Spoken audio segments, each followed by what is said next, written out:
really want to stress that I don't believe that there's a difference between programmers and creative people. I don't think there's a difference between art and engineering. And I think that more voices from more diverse areas of interest will always be enriching this community. So if you don't think of yourself as a visual artist, please don't use that as a reason to overlook Decker and not give it a try. There's room for everybody.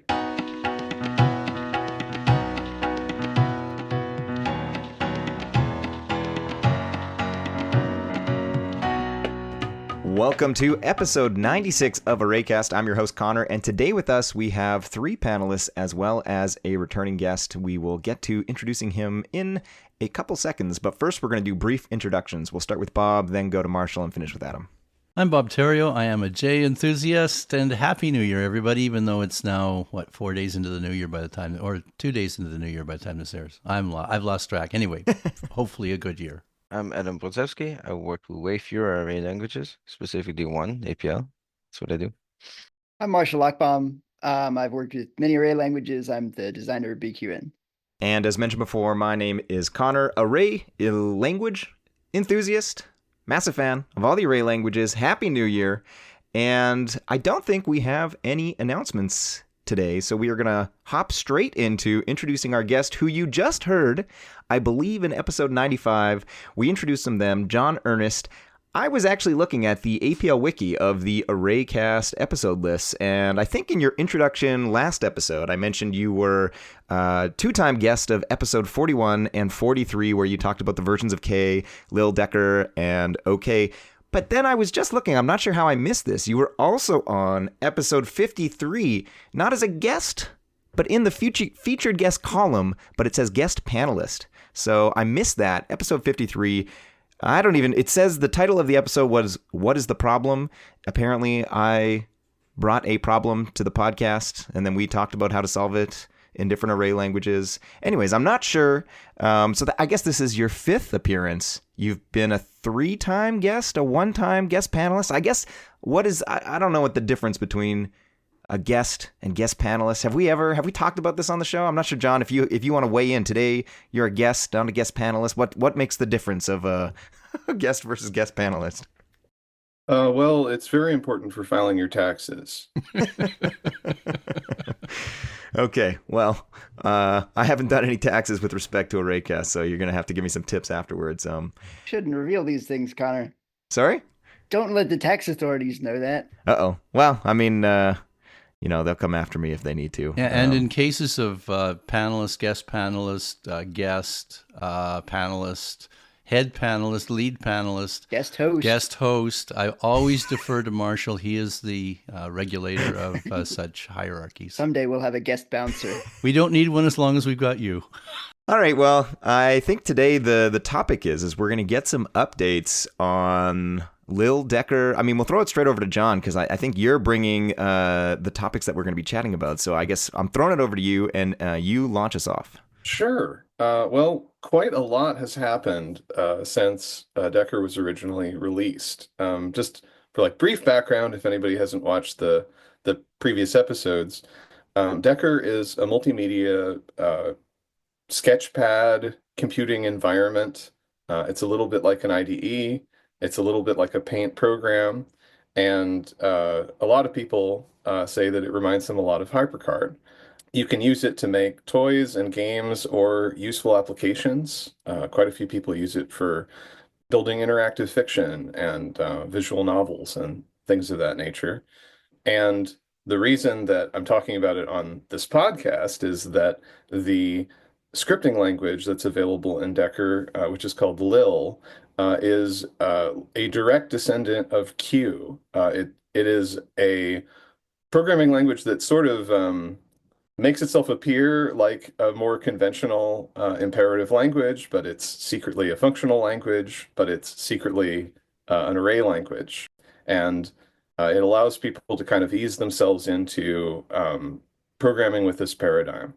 So the last time we talked about Decker, it had been very recently released, and there was a little bit of buzz around it.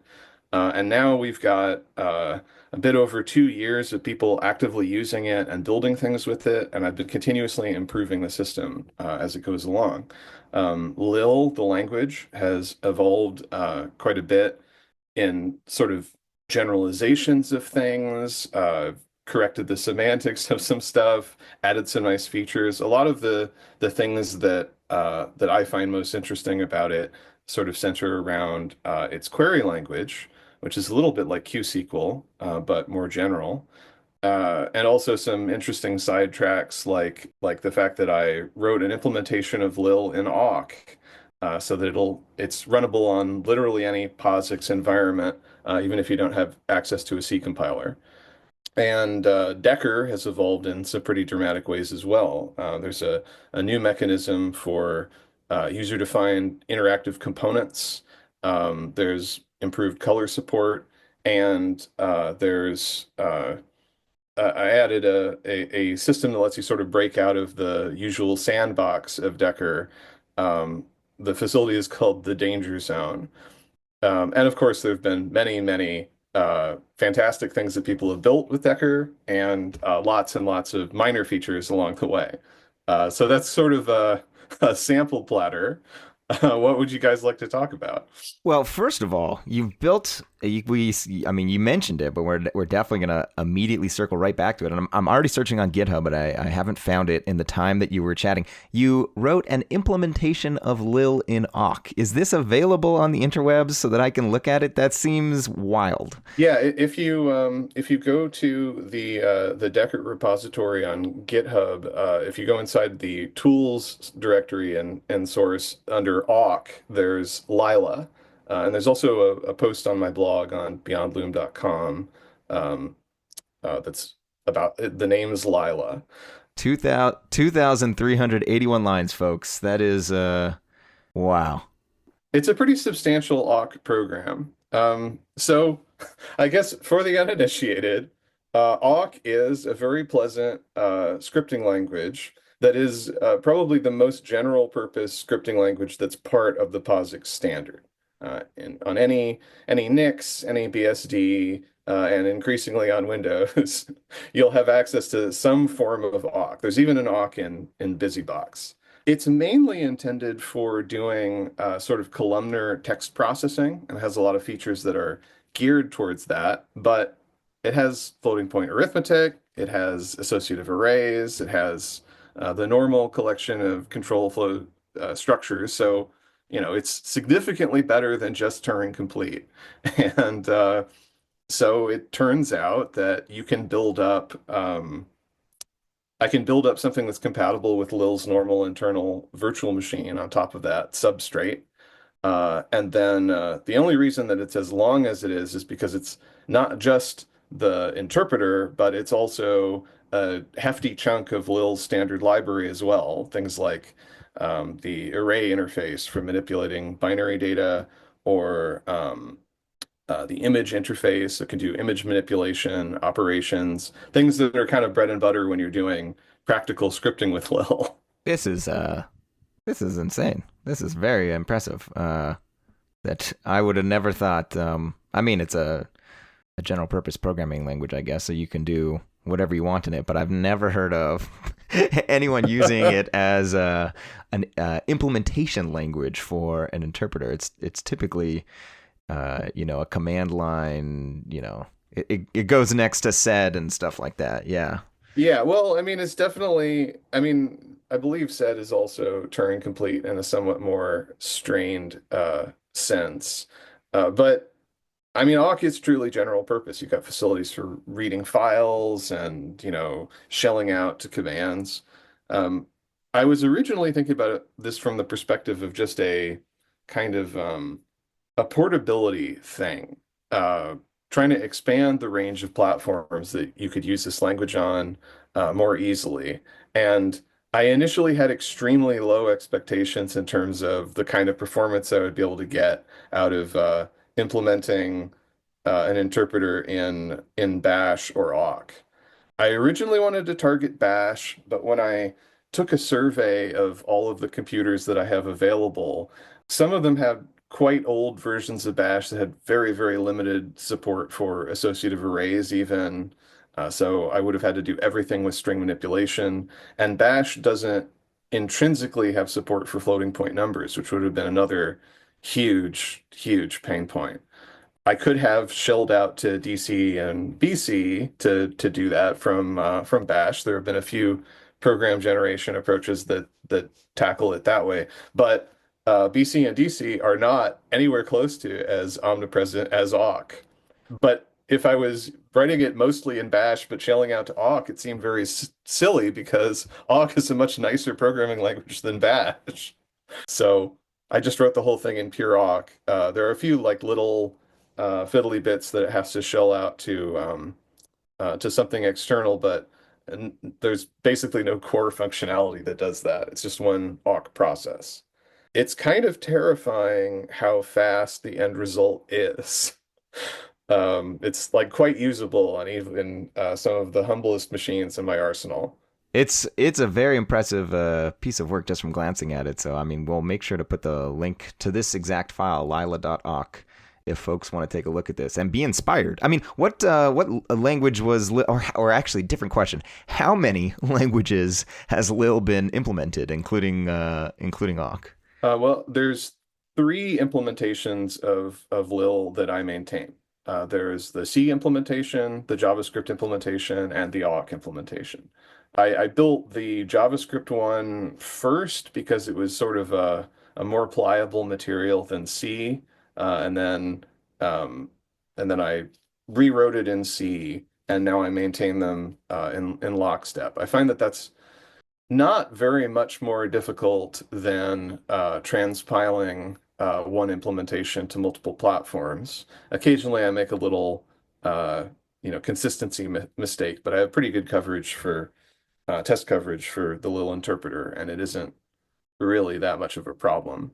I've actually found that maintaining implementations in a couple of different source languages, it it forces me to rethink every piece of code at least once, and sometimes just in the process of transliterating it, I get an idea for simplifying something, or I realize that I missed an edge case or something like that. It's not an approach that I would recommend for all projects, but it does work pretty well for me. And by using, Yeah, well, you have to have a pretty solid idea of what the programming language is supposed to be about, right? oh, certainly. Well, and that's why I wrote one entire implementation before I started this, Yeah. because it would have been an enormous amount of unnecessary overhead if I had just been like churning on every early change to the design. But now that Lil is relatively mature and I'm not making sweeping breaking changes very often, it actually provides kind of a nice amount of back pressure. I have to think about the fact that, well, I'll have to do this in the awk version too. I have to. How many? Because I know that BQN also has BQN.js. Does Weawa also have how many of the array language We was just Rust, I think. is Weawa just Rust? There's no dot. I guess they probably compile the WebAssembly then and Yeah. and run it there. Yeah, well, the whole website is based on this Rust framework. I don't remember the name, but Right. Okay. So maybe it's just Lil and BQN then. Definitely Dialog APL doesn't have a JavaScript implementation, I don't think. And J probably doesn't either. yeah, well, in BQN, not everything is actually re-implemented because the compiler is in BQN, and JavaScript Right. doesn't implement any of the runtime. So it's just stuff like math functions I've had to there's in C you call libc for the gamma function for factorial. In JavaScript, there's no JavaScript's math doesn't have that. So I just did a basic version that only works on integers. Things like that. So it's not really completely redoing all functionality. Well, I mean, you mentioned the sweeping breaking changes, so maybe that's a good thing to go to next. What are maybe you can give us a summary and then we can chat about some of the maybe not just sweeping breaking changes, but you said you also had evolved a little bit and potentially there's stuff to chat about there. So I guess the biggest set of breaking changes that I've made have all centered around Lil's query language. So like Q, Lil has a SQL-like syntax that you can use to express manipulations of tabular data. And this generalizes nicely to all of Lil's collection types because there's a pretty natural way that you can widen a list or a dictionary into a table. So it accepts any of these data types. And then you have the ability to do filtering, sorting, and grouping, and then, filtering under group and sorting under group and so on. It's kind of a big interesting feature to me to take a bunch of functionality that ordinarily would be, built into operators or built into libraries and make it central in this query language rigid structure. Like it kind of takes a very wide range of interesting algorithms and then turns it into one set of modular pieces that can fit together. A lot of the breaking changes around it have been making generalizations to it in order to have a more transparent set of semantics for everything and a more modular approach to the way the clauses fit together. So like in QSQL and in ordinary SQL dialects, you have a specific order in which, where, by, order by, and so on are carried out. And if the sequence of operations you want to carry out doesn't fit into that rubric, then you must use a subquery or intermediate tables or something of that nature. And in traditional SQL, you're dealing with queries that are sort of record oriented in a formless void of tuple space that has, some ordering, but you shouldn't depend on it generally. Whereas in QSQL, it's a column-oriented dialect where basically all of the column expressions that you're doing are just a regular Q or K expression that's conforming columns together, manipulating them all at once, and then, hammering on a permutation vector as it's dragged along. And Lil is very much the same sort of idea as QSQL, where it's a series of clauses that are each a simple, entirely general Lil expression where you can do anything, call your own aggregation functions, but all of the clauses, the where, by, and order by, can be repeated in any sequence that you want. There have been a few like false alleys that I've gone down in designing one thing or another. I found that I tried to be very clever in like adding special cases in certain situations where it would make a more elegant formulation of some common use case. And in basically every instance, I've ultimately found that it made things more confusing and backed it out. Initially, the insert statement, which is one of the ways that you can construct a table, was column oriented, like everything else in the query language. And I quickly realized that the fundamental problem with that is that it made insert just like an uglier version of select. In all situations, if you just wanted to make a new table from scratch in a columnar perspective, you could just select from any table and ignore the input tables and generate a new set of columns. So there's now a row-oriented version of insert. And there's also been a lot of things where I've just been sort of slowly accumulating wisdom from K and some other array languages, coming up with a relatively sane approach to doing dictionary conforming is kind of a nice one, so that you can do, some lazy, not lazy, but sparse collections of tabulations, and it just works using joins across dictionaries, and you just accumulate unique keys and things like that. This is coming from other Ks and Qs? This inspiration for this stuff, or?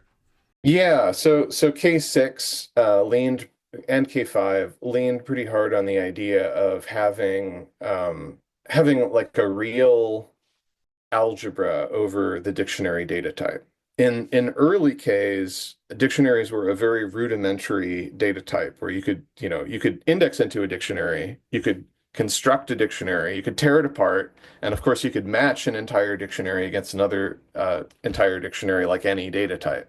But you couldn't really like sum dictionaries, um, which made it sort of like a second class data type in a lot of ways. Whereas in K5 and K6, Arthur Whitney made it made it a better integrated data type with the language. A full generality of any data type can be a valid key. It gets a little bit weird if you start mixing types of keys in a dictionary, but you could do it. And making it all of the primitives have some sort of a sensible interpretation over a dictionary, like the generalization of grouping producing a dictionary rather than producing a list of lists of indices was kind of a useful step. In the oldest versions of K, there was this duel between the question mark operator, which is sometimes called distinct, the monad, and the equals operator, which is group as its monad, and the distinct would give you the distinct elements in order of appearance. Group would give you the indices of distinct elements in order of appearance. And in many cases, you could then sort of zipper them together if you needed the association between things and where they appear. But if you have a dictionary data type and you're taking it seriously as a core data type of the language, then it's much more natural to have group be a single operation that produces both of these things at once. In order to calculate the K-style groups of a list, you do need to somewhere be keeping track of those distinct elements. So why throw it away and recompute it a second time? And it also, it gives you the option to then generalize a bunch of operators so that they work through a dictionary. You keep the spine of the key set constant and manipulate the data elements underneath it. So like if you wanted to calculate the number of occurrences of elements in a dictionary, you group it and then you count each, push it down into those lists of indices, and now you have a dictionary mapping those same keys to number of appearances. So this is similar to the inverse indices in BQN, correct? The counter. Yeah, it is. And APL also has indices inverse. So that's like indices gives you from the number of counts, it'll replicate indices that many times. I guess the difference is that BQN, it just tells you the number of each, of each index. In K, you can pass it anything, and it'll give you a map from from each unique value in that argument to the number of times it appears. Yeah, it's a ragged structure, which is very K-like. So basically the idea is in BQN, the output is a list.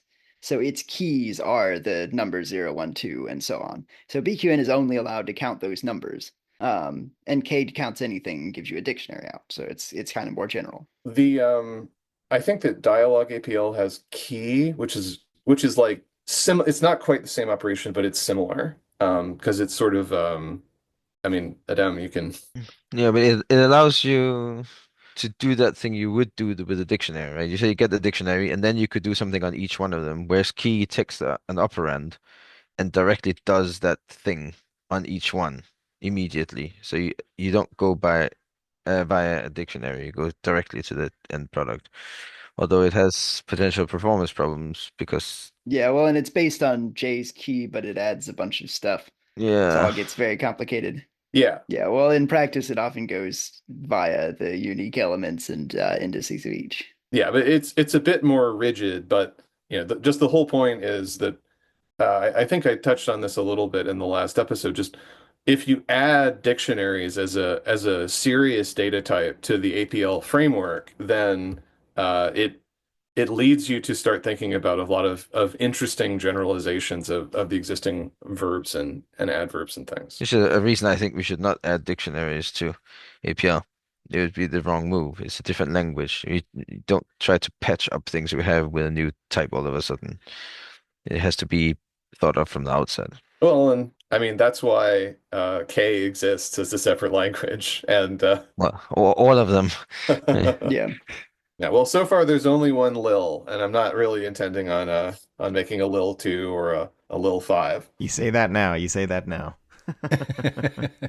Okay, I mean, so we've been focusing on Lil, but I know also you said that there was a bunch of changes made to Decker, and I think you also mentioned on last episode that there was a what do you call it, a Decker jam or a thing jam, the in Decker. A thing jam or a game jam. Yeah. Do you want to like highlight some of the projects that were done, or I'll throw it to you and you can take this how you ever you would like to take it. Well, by the time that this episode comes out, the deck month will have finished, and I'm sure that there'll be some really fantastic submissions. So I don't want to show any favoritism and highlight specific ones just yet because things are still very much cooking. But we've had some really fantastic creations over the several years that we've been doing this so far. People have made demakes of games. There have been a lot of visual novels, which are kind of a specific format of interactive storytelling, zines. One of the things that's really rewarding is how Decker is very usable if you don't write any code at all.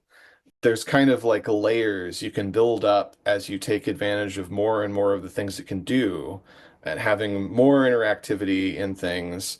Some people basically just make a magazine that you can flip through, maybe in a non-linear structure, and then you can sort of sprinkle in fun things. And one of the new features that sort of facilitates doing this is something called contraptions. So in Decker, the organization of everything is that you have a series of cards that each can have something drawn or written on the background. And widgets are interactive elements like a button or a slider that the user can make something happen with. And there's a small collection of sort of primitive widgets that have built-in behaviors, and a contraption is a way of bundling up a set of those as a new modular piece. So from the inside, it sort of semantically looks and behaves as if it were a card with its own widgets inside of it. And from the outside, it behaves like a widget. And what's really nice about this is that it makes it very, very easy to build functionality that allows beginners to take something that you've made and just incorporate it into their project. You can literally copy and paste a snippet of text that's the clipboard representation of a widget that might come with its contraption definition or even fonts that it references coming along for the ride, and then paste it into a card and immediately start using it. So the more advanced users in the community can write little scripts and build complicated contraptions, bundle them up, and then a beginner can use this thing, in many cases, just create a copy of it, open up the inspector for its properties, and set a couple of checkboxes or paste a couple of images into it, and it will bring with it this new composable behavior. It helps provide a smooth gradient for beginners to ease themselves into making more and more complicated stuff in Decker. Yeah, I mean, we'll include in the show notes for sure. I just Googled just a couple minutes ago, the Deck Month, and have come across both of them. And I mean, I accidentally clicked on one, and then some music started booming in my headphones, which is why you might have seen me make a face. And then I quickly Control W'd. But there's a bunch of super neat and also a wide variety of different projects. Like like you were saying, some people are just doing it for sketching, kind of a magazine, and other folks have put together much more involved. Quite impressive, really. And so this is not the first time you've done this, then. No, we've been trying to do jams for Decker about twice a year. We do one in December called Deck Month because it makes for a nice pun, and then we do Decker Fantasy Camp in the middle of summer over the course of July. We just make them month long. It's unranked. There's no specific theme and not very many rules that you have to comply with. Just to make it as open and non-stressful as we can make it. Do you have any of the past deck months or fantasy camps? Do you have a couple that you want to highlight that really, showcase the cool things you can do? Not like I said, not to pick favorites. This is not John picking a favorite. This is John picking a one or two submissions just to highlight the kind of things that you can do. Okay. So in historical things that I can think of, there was a really amazing creation that it is a Polish name. I believe it is pronounced Chi-Chi. That is like the the creator modeled this environment in plasticine and then took photos of them and incorporated them together. And when all of the photos were brought in, they get Atkinson dithered. So it's this wonderful like a one bit Neverhood experience. And there isn't really a specific goal. There's just kind of places you can walk around and interact with, and it has a lot of really funny gags and weird things in it. It's very striking. We also had a another piece that I quite liked is called Desker, that was created by Amwa, one of our participants in the community, and it's basically just a complicated desk environment like a representation of a desk with like little figurines and knickknacks and books on a shelf and so on. And everything is interactive with lots of little animations that you can find. You can slide open a window or fiddle with books. And it's just kind of this um like playground of discovering nice little interactions.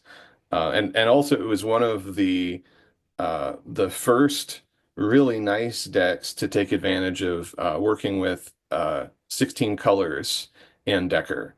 So it kind of like blew a lot of people's minds when it first came out. They're like, wait, you can make stuff that looks like that in Decker with this lovely pixel art. It seems to me that something like that would be a great source for somebody who is trying to learn it because you've got the contraptions working through it. You say, how does that happen? Then you look at the contraption, you can break it up and see exactly how they've done it. Well, yeah, and like another thing that's kind of unusual about Decker is that so you can normally when you're authoring decks, you'll use native Decker, which is an application that runs on Windows or Linux or Mac OS, and it can produce instances of WebDecker, which is the JavaScript and HTML version. But WebDecker is not really a lesser version. It has all of the editing tools. It has the lil REPL, and when you publish projects, you can lock them, which sort of hides the little menu bar at the top and tucks all the tools away.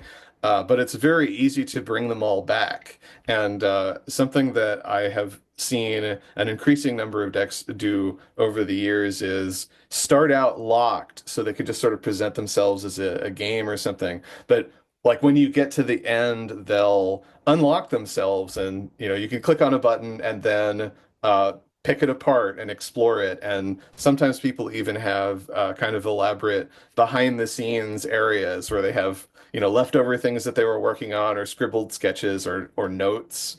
Um, or even things that are never intended to be seen that are part of the functioning of a deck. Like if you have an adventure game, you might have a card that is never shown to the player that directly represents like the player's inventory and the status flags that is used for debugging as a visual interface when you're making the game, but it's still there.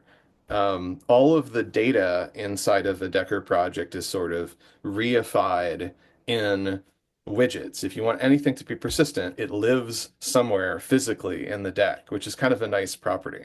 In one of the deck fantasy camps, I see there's just something labeled as a tool. I think that's something else you can create. So what's the difference between a tool and a contraption?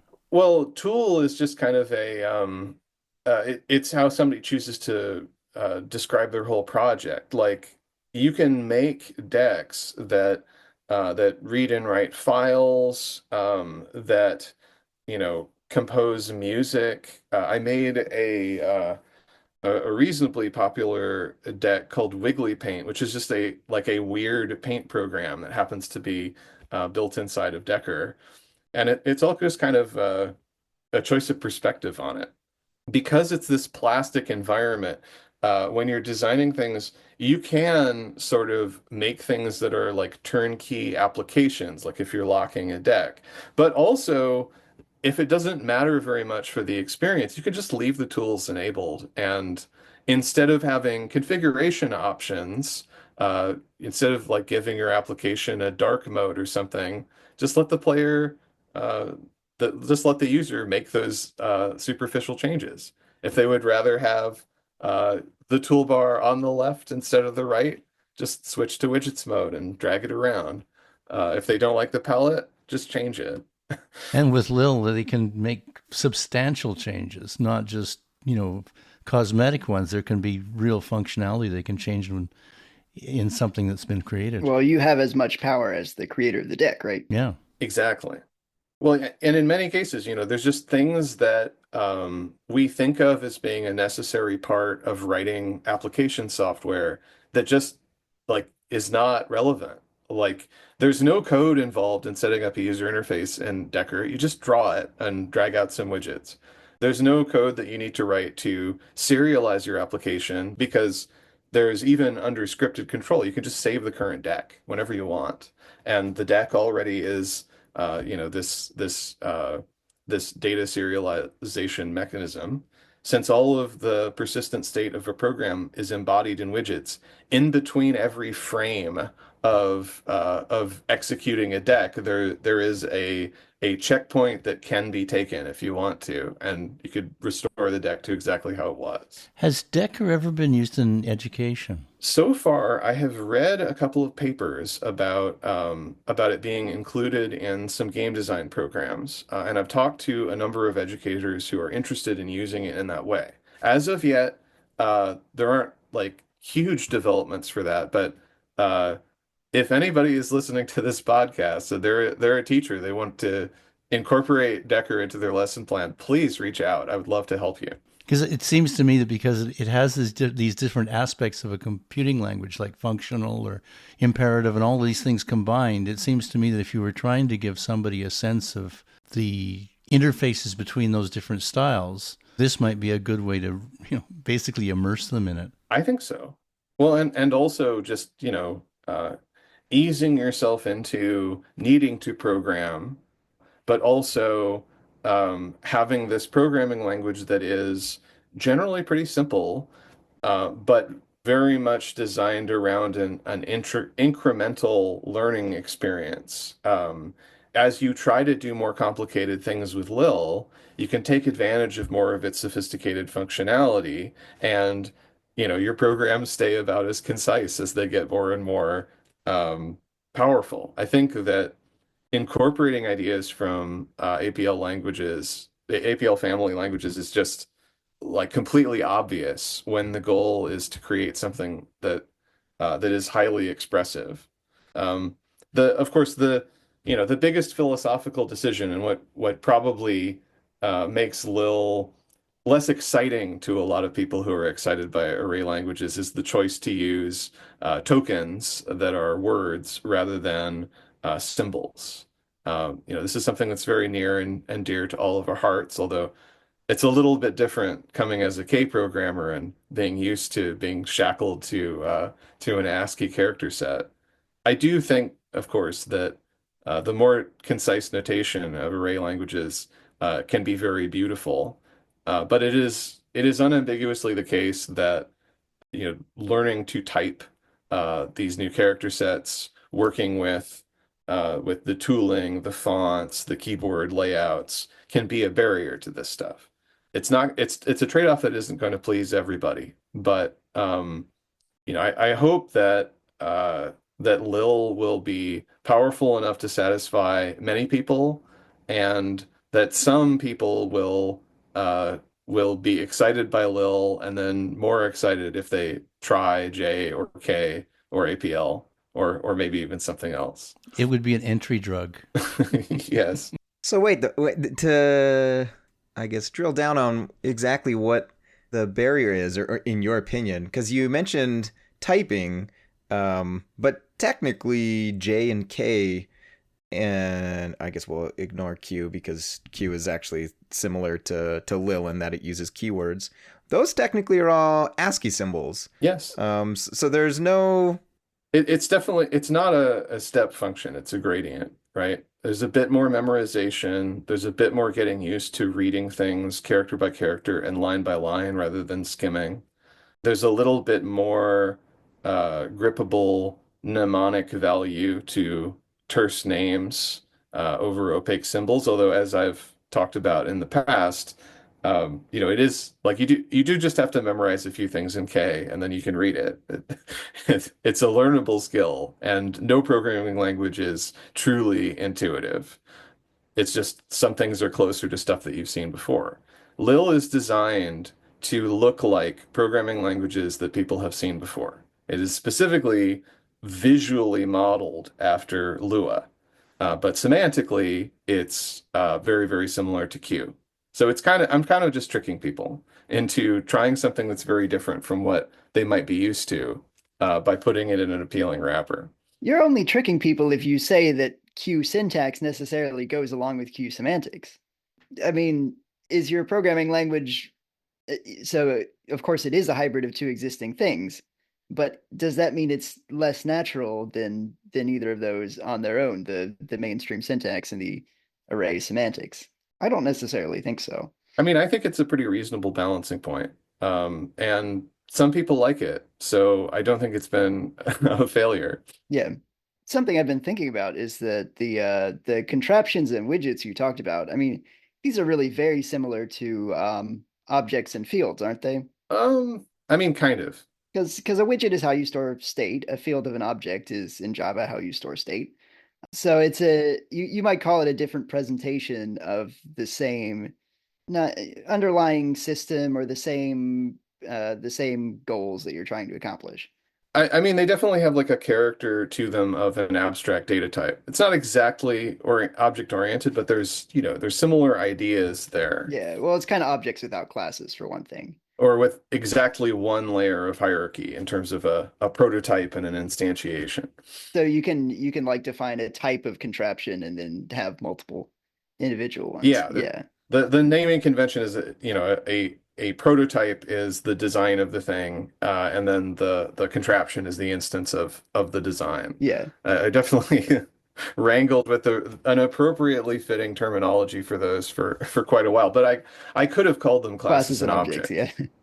So yeah, it's interesting that I mean I think that that sort of speaks to the same principle in BQN, that the object-oriented ideas are a very good way of the larger scale structure that you put around your array-oriented programs.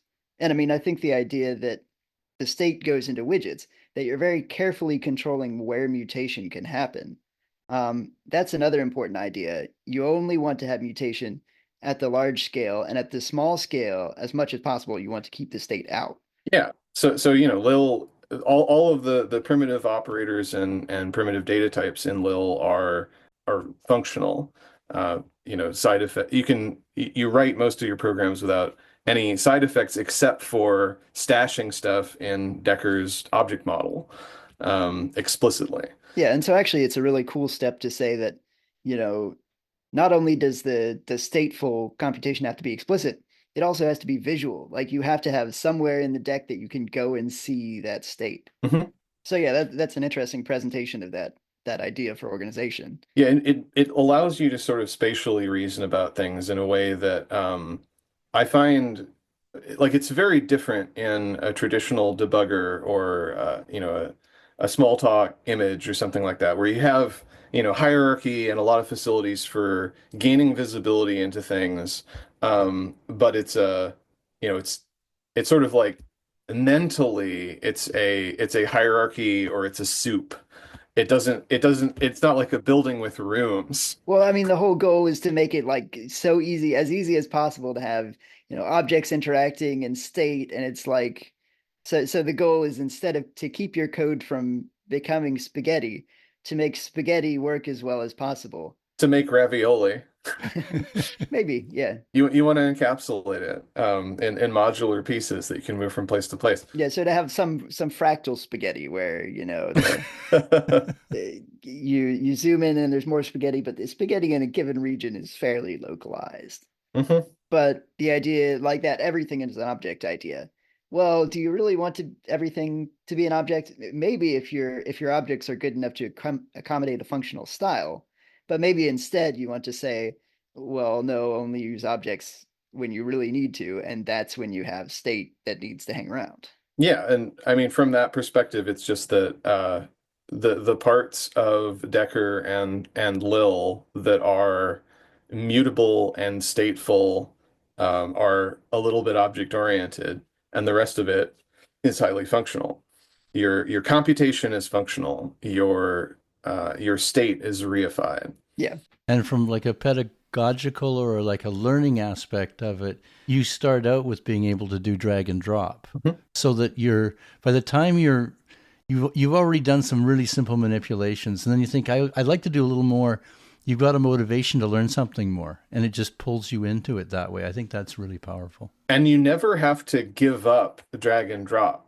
Like I wrote a blog post recently that was examining a couple of different ways that you could approach writing a game like Breakout in Decker. And it sort of starts from, well, you create a canvas widget that you can do your drawing on, and you write a big blob of synchronous code that just takes over Decker, watches mouse input, handles all the physics and repainting, which would be kind of a traditional I want to just implement a video game. Well, it was actually translated from JavaScript, right? Somebody else's article. Well, the original game that I'm describing there, but I take it along through a couple of steps where I'm sort of taking advantage of more and more of Decker's capabilities. And at the end of the article, I have taken the idea of Breakout and turned it into a set of contraptions that each have their own behaviors in them. And now I have this elastic toolkit that I can use to make games that are like Breakout. I have a generic brick, I have a generic ball, a generic paddle, and I can make multiple instances of them. I can add behaviors with the hooks that I've exposed, the events that they emit. And so you go from, pure coder to having this drag and drop environment. You can keep going back and forth. Everything that you can make tangible and directly manipulable, you do, and then you don't have to write as much code. The end result, sort of modularized, contraptionized approach is less code than I started with, and it's much more flexible. And all of the places that the original version hard codes constant, well, most of the places that the original hard codes constants, they become like the physical place where I plop down an instance of a contraption, or the size that I drag the contraption out to.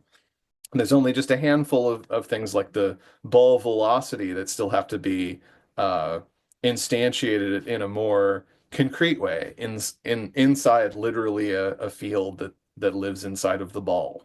So I guess the possible downside to that is that if you've got everything is its own object on the screen, you can't as easily encode like relations between different objects. So if you want to have maybe this is possible, but like if you want to have two objects that are both in the same row sort of, and they meet in the middle, and you want to drag back and forth and have, just change the length of one and restrict so that the total length is the same. Or, maybe put another object halfway in the middle of one. If you're not writing out all the computations in terms of length, it's a little harder to express that. Yeah, well, I understand what you're getting at. Both approaches are kind of possible. There's a continuous set of trade-offs that you can make. Yeah. But yeah, not saying that Decker's bad at this, but the one style might be less suited to it. Sure, depending on what you're trying to do. You do, anytime you encapsulate something and you take a problem and carve it up into a bunch of individual components, you're making some opinionated articulation points in that network of interdependencies. I guess the core of the design philosophy that I have here is illustrating that there are a bunch of different ways that you can approach any of those problems in the environment, and different ways that you can take advantage of it. You don't have to use contraptions or an object-oriented mindset to build stuff in this. You can maintain a very shallow hierarchy, and simply have your data containers sitting around on a card somewhere, still visually inspectable, but not bundled or sealed against one another. I've stumbled across this contraption bazaar because it was linked in the Desker deck, I guess. Do you call it? Mhm. And are you responsible for most of these? I've written quite a few of them because I'm the most experienced Decker programmer. But there have been a few that have been donated by users, or people have made a variation. Everything is sort of inherently open source, just as a nice natural consequence of the way things get serialized in Decker. So of course, any contraption that anybody makes, you can just sort of remix. Yeah, yeah. Um, Some of these are like one of them that got used in the Desker deck was the cat's eyes would follow your mouse, and was mentioned that was the eye contraption, and it is pretty phenomenal that you just have this baked in. Like if you think about how you would have to like manually program that yourself, that's like a non-trivial bit of code, right?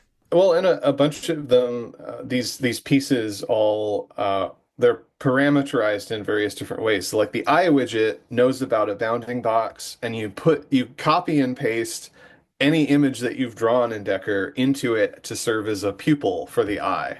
And then it handles the simple trigonometry of figuring out how to move the pupil around based on the position of the cursor. And of course, you can layer things. Like if you wanted to have a droopy eyelid on top of the eye, you could just have another canvas on top. So it becomes this process of sort of like making kinetic collages. And a lot of these components, well, they can all be customized if you write more code, and many of them expose event handlers that could do stuff in response to a user interacting with them. Many of them do useful things without writing any code. Yeah, I would encourage the listener. I mean, definitely go check out the Desker deck because it is very neat. I was clicking around and then it took me to a whole other credit thing, and that's when it was like, oh yeah, go check out this contraption bazaar because I borrowed a bunch of stuff from it, and yeah, it's pretty mind-boggling the stuff that you can do. Like, because you start off and it's just basically a paint program, like in its simplest form, but then like I'm staring at a chicken, like drinking from water here. It's like okay, we've clearly elevated way past JS Paint or the paint program that ships with Windows. Like I wouldn't even know where to start to get that kind of thing. Well, Decker comes packaged with a huge pile of examples that range from simple to complex. And one of the advantages of Decker being this sort of live programming environment is all of the modules that I write, which are, little libraries that you can insert into your decks, are packaged as a multimedia interactive documentation built inside of Decker itself. I try to make it so that all of the examples are showing the code there, and if you just make changes to it, you'll immediately see the results. Everything that I explain with words, I try to explain with interactive doohickeys, and of course, I had a couple of Easter eggs here and there to reward exploration. I think one of the examples I could point you at. I've made a bunch of decks that are all about and some topic. So like there's all about color. It's got to be a long deck. Yeah, paste that in the chat. But it's a multimedia presentation that explains things, and as you go along, there's things that you can click and drag around.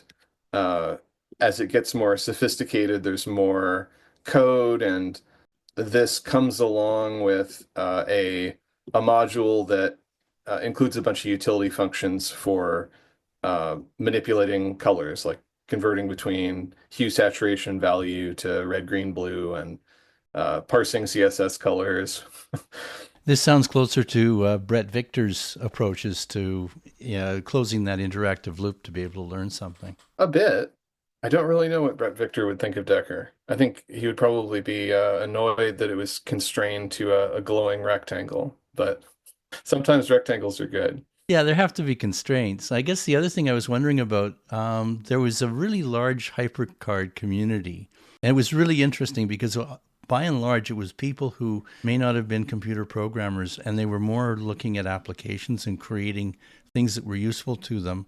Have you found? Yeah, domain experts Yeah. rather than Yeah. programmers, which also historically has been kind of an APL thing, hasn't it? It has. Has the HyperCard community discovered Decker yet? Have you seen that crossover? Because they're still around. People still do HyperCard decks. Well, so far there have been some people from the HyperCard community that embrace it, and there are some people that just find it too different, or they think it's modernized in directions that they don't like in one way or another. Everyone has their own tastes, but I'm definitely trying to do with Decker what HyperCard tried to do in the sense of making something that was beginner friendly and accessible, a tool that was easy to get into, but that had a lot of headroom in terms of what it could creatively enable. And I also try to embody some of the things that I thought were really good about Flash. So HyperCard was always trapped on a local computer, and specifically, it was always trapped on a Macintosh computer, which often was a pretty expensive option in its day, even though they were really nice. Uh, with Decker, decks will run on a huge range of devices. They can be shared as easily as a hyperlink.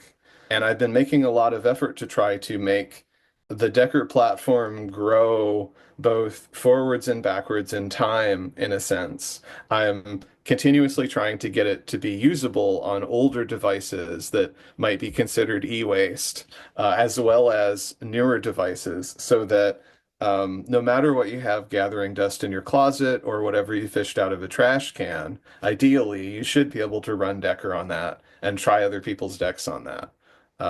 That should make it even more attractive for educational uses.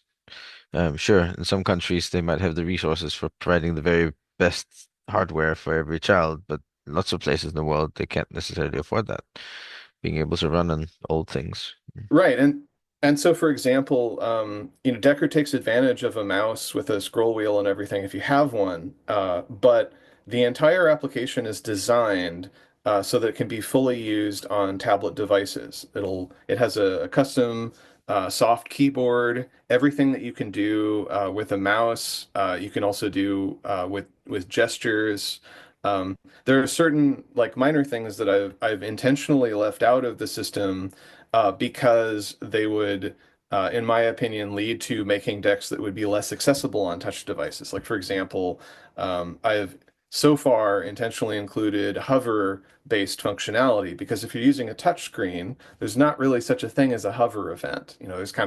There's like long clicks or pressure clicks or whatever. But by targeting a common denominator of touch devices and desktop computers by being accessible to machines that don't have keyboards.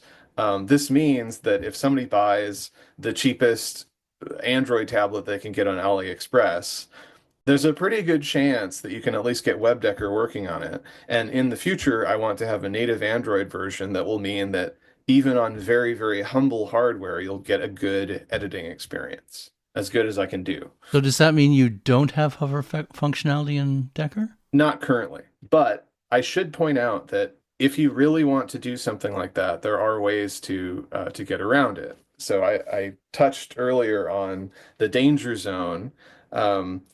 Basically, this is a place that I put features that cannot be used portably or necessarily safely. When you're using, so this is an opt-in feature when you build native Decker. By default, decks are sandboxed, and if you want to do things like interact with the local file system, the user has to give affirmative consent and be aware that the program is trying to do these things. But sometimes that's not very practical for writing like a utility program for yourself. So you can build it with the danger zone enabled, and then you have raw file system access. You can invoke utilities, shell programs, and collect their output. So if you want to, like curl something and hit a web API, you can do those things. And in WebDecker, there's a different danger zone that likewise is opt-in, and it lets you inject JavaScript into the browser, and then you can access and wrap whatever web APIs you want to access. So, if you wanted to grab additional events and route them into Decker, there's a relatively straightforward module or way you can do that.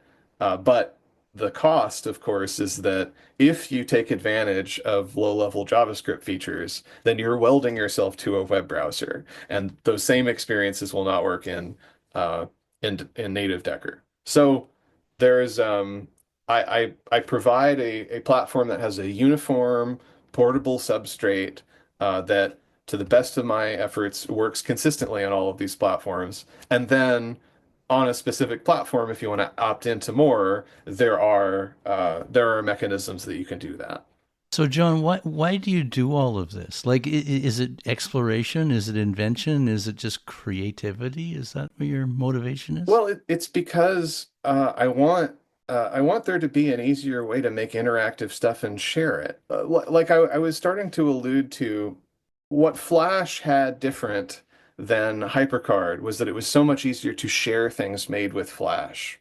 But what Flash lacked was, you needed these elaborate development tools in order to make a Flash experience, and then you ship it to users, and then the users they can play it and enjoy it. But if they want to modify it, it's going to be extremely painful or maybe impossible. So Decker is doing the shareability of Flash with the user plasticity of HyperCard within, certain technology constraints that I can't personally change, like some of the things that browsers can and cannot do. But it's a plastic accessible medium. I guess, like, in the late 90s and early 2000s, there was a lot of interest in multimedia, where we're combining text and video and interactivity.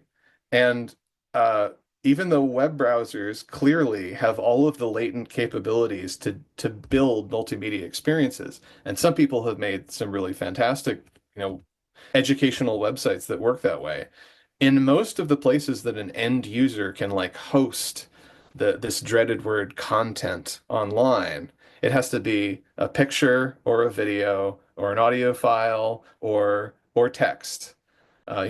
Plus or minus a few things, but none of those are interactive general formats. There aren't very many places online where you can make things that are interactive, and there aren't very many tools for making interactive things that are, like, really beginner accessible and usable on old machines and so on.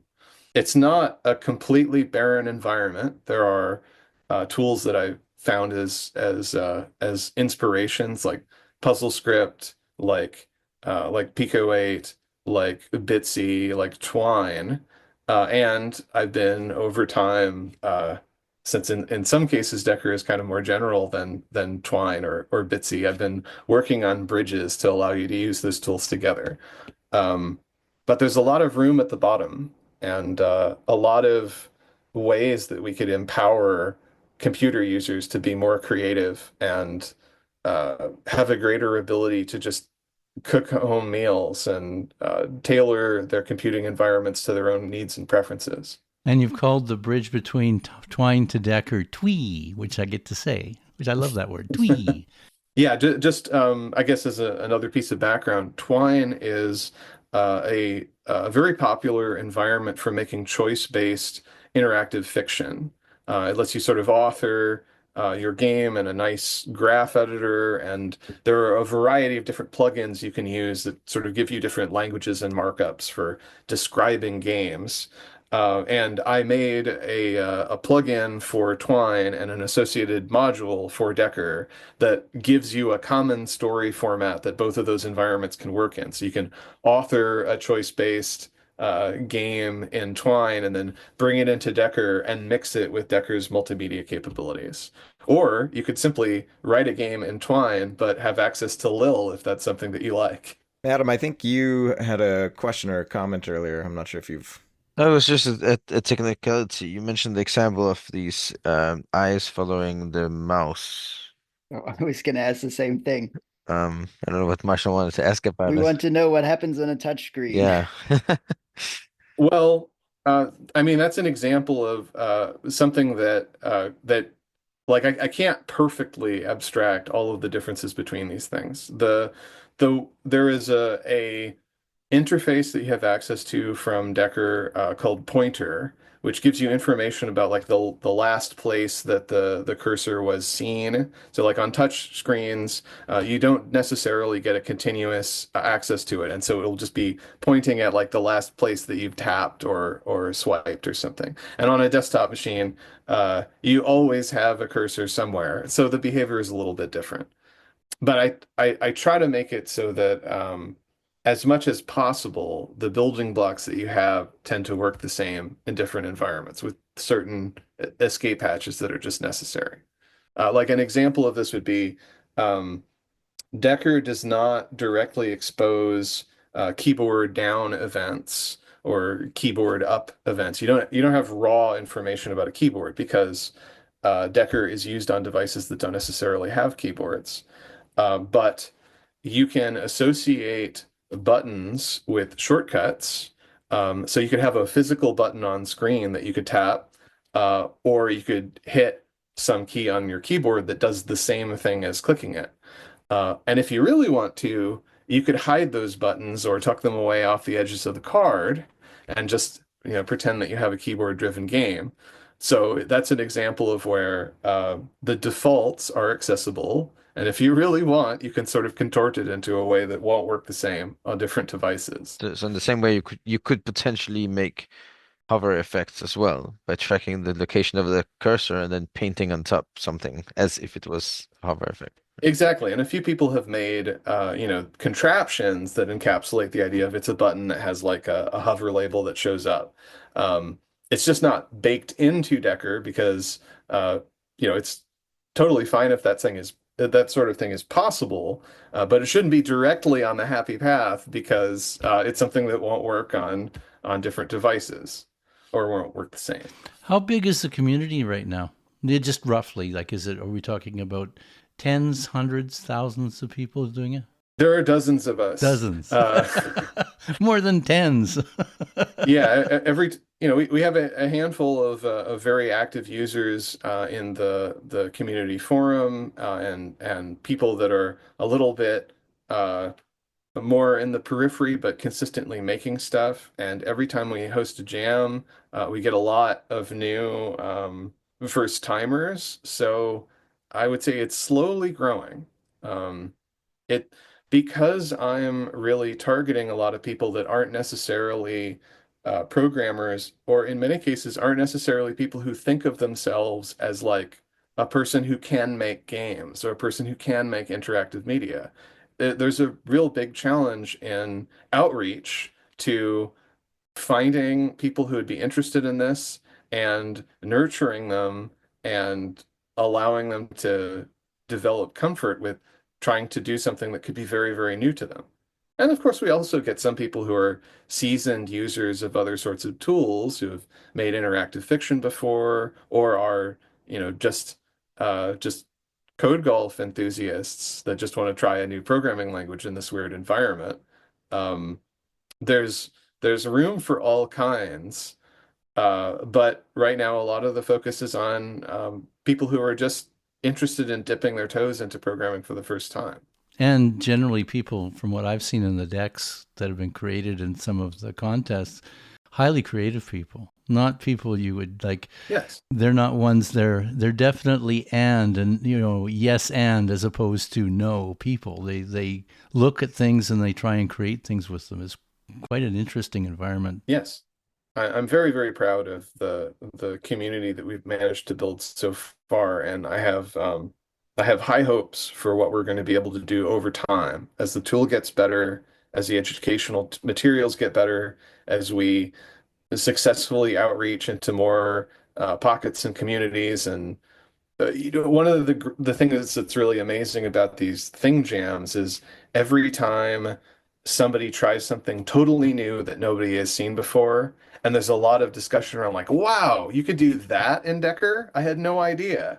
And then that gets people's minds going. They start thinking about some new project that they hadn't previously considered doing. I love reading comments by users that say something like, a year ago, I never thought that I would be making visual novels, but now I'm sitting here writing down ideas and sketching doodles for this project, and this is the thing that I can do now. Yeah, the comments I've seen have echo that. There's a lot of exploration going on. There's a lot of empowerment going on, I guess, for lack of anything else. It's User empowerment is extremely important, particularly in today's landscape where there are so many things that are just not about being open, not about being hackable. This is as open as I can make it, as flexible as I can make it, and it's an ongoing project. It'll continue to evolve. and you've taken a strong position on LLMs and their interaction with Decker. It's definitely there are a lot of politics around this, but I just see it as not fitting in with what I'm trying to do. Wait, does Bob know something about this that we haven't heard about? Or did I miss something? Specifically, he's referring to the fact that I've excluded one of the few rules that I have for the Thing Jams is please don't make use of generative models in creating this content. And there's a lot that could be said about that, but like in general, a lot of the people in the Decker community are artists and creatives or budding artists and creatives. And I think that it goes without saying that these are communities that have not been treated very well by the tech giants that are harvesting their work in order to build these models. There's again, it's a very long discussion, but You don't have to go into the. I wasn't aware of that rule. I don't think we mentioned it before. yeah, it's just one of the things to call out. And they say, like it's basically just about making a more welcome environment, and it doesn't hurt that it's an opinion that I agree with. Yeah, there's a checkbox now that is at the top of my YouTube creator thing or whatever, and it said you can now choose if your videos are gonna get trained or used for training, and I was like, I can now choose, like there was not for a second that they weren't already using the corpus of whatever the billions of hours of content. Like it's anyways, it was just like this nice little checkbox. You can now choose. It's like, okay, well, as if I had a choice before, right? Yeah, I mean, it's very nice that Microsoft and all their magnanimity decided to train a language model on all of the code that I have put on GitHub that has a license, then conveniently ignore that license and then offer products derived from it. But what you gonna do? I'm an individual. Join the Decker community. Yeah.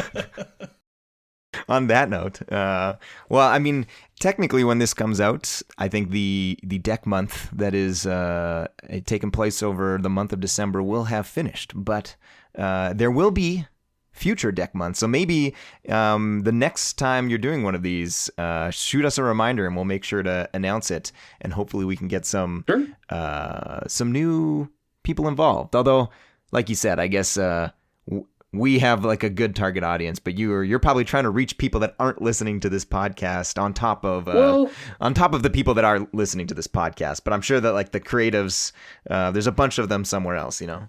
I really want to stress that I don't believe that there's a difference between programmers and creative people. I don't think there's a difference between art and engineering. Some of our listeners aren't actually robots. And I think that that more voices from more diverse areas of interest will always be enriching this community. So if you don't think of yourself as a visual artist, please don't use that as a reason to overlook Decker and not give it a try. There's room for everybody. And we have the cold open.